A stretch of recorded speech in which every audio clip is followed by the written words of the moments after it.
What's ripening YouTube? As you can see behind me, we're in the middle of the wet season here, and I wanted to give you an update on this banana system that we developed here. This is a relatively young planting of dwarf Namwa bananas, and I interplanted with a lot of things. But what I want to focus on right now is how we're managing the Jackbean.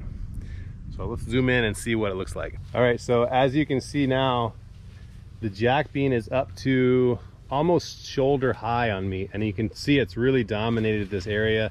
It's done a really good job of shading the ground, and if you look in here, there is absolutely no weed pressure, absolutely nothing.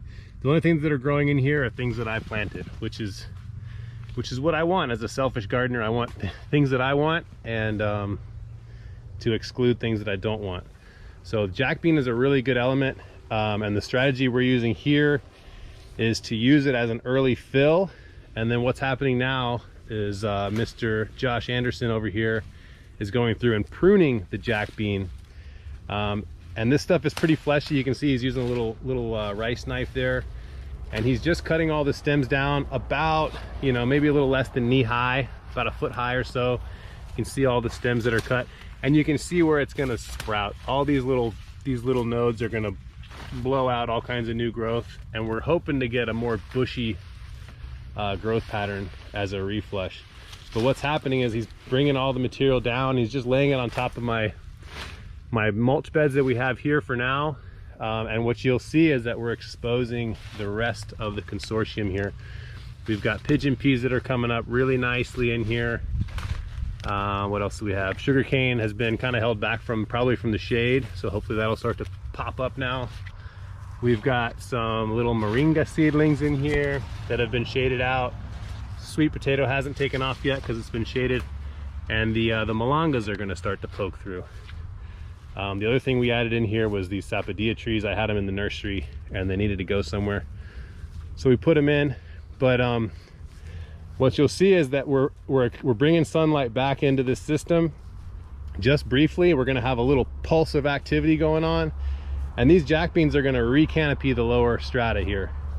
What I'm really hoping for is that they re-sprout vigorously, they set a good crop of beans, and then we're going to be able to harvest the beans because we need them for future planting. So the idea here was to have this early crop of Jackbean as a service species, but also as a propagation material. So that's what's going on here. That's how we're managing the Jackbean. Let me know if you guys have any questions about that. I know it's not a really common plant, at least not here in Florida, for people to use. But we've started to kind of fall in love with it, we're starting to use it more and more, and we're trying to get more and more seed, because one of the things is it's just hard to find the seed. If any of you guys have a source for the seed, post it down below, let me know, because I'd love to be able to buy it relatively inexpensively. Right now it's pretty hard to get, so we're trying to grow our own. But hope you guys enjoyed that, and we'll see you next time.